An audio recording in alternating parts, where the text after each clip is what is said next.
Power star Pawan Singh के गाने के साथ हो गया बहुत बड़ा game. Power star Pawan Singh का जो नया गाना है पियर फराक वाली 2, वो गाना अभी तक सिर्फ 1 मिलियन से प्लस ऊपर व्यूज आए हैं। पूरे 19 से 20 घंटे हो गए, कल ही का रिलीज हुआ है।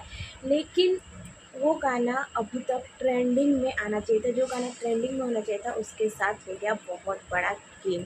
Hello everyone, welcome back to my channel. स्वागत है आप सबका आज के एक नए वीडियो नए अपडेट में। हम बात करेंगे पावर स्टार पवन सिंह के नए गाने पियर फ्रॉक वाली 2 के बारे में। दोस्तों, पियर फ्रॉक वाली जो 2 है उसका रिस्पांस देखा जाए तो जिस तरीके से लोगों ने उम्मीद रखा रखी थी कि जिस तरीके से 500 मिलियन प्लस व्यूज आए थे, उसी तरीके से 2 भी आएगा। क्योंकि पावर स्टार पवन सिंह 2 जब करते हैं किसी भी गाने का तो वो सुपर हिट होता है।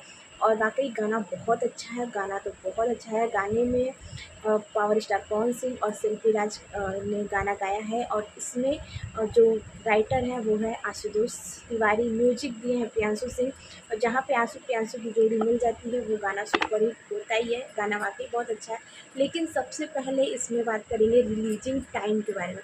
दोस्तों, ये जो गाना रिलीज हुआ है वो रात में 9:30 बजे रिलीज हुआ, जिसको लेकर काफ़ी लोग नाराज़ हैं क्योंकि रिलीजिंग टाइम ही बहुत गलत है। क्योंकि अगर रात में 9:30 बजे गाना रिलीज किया गया तो इवेंट उसी समय किया गया तो लोग गाना सुनेंगे कि इवेंट देखेंगे, जिसकी वजह से गाने का रिस्पॉन्स जो है वो ख़राब हो चुका है। अभी तक जिस हिसाब से व्यूज आने चाहिए, जिस तरीके से बेहतर गाना गाया गया है, उस तरीके से उस पर व्यूज नहीं आए हैं गाने पे। इस गाने में जो भी है सोनी पांडे जो है वो बहुत अच्छा सा रिस्पॉन्स दिए। पावर स्टार पवन सिंह जो भी गाना करते हैं वाकई बहुत अच्छा होता है। और इसमें जो लोग काम किए हैं काफ़ी अपनी तरफ से उन्होंने अच्छा रिस्पॉन्स दिया। लेकिन जो रिलीजिंग टाइम है उस टाइम की वजह से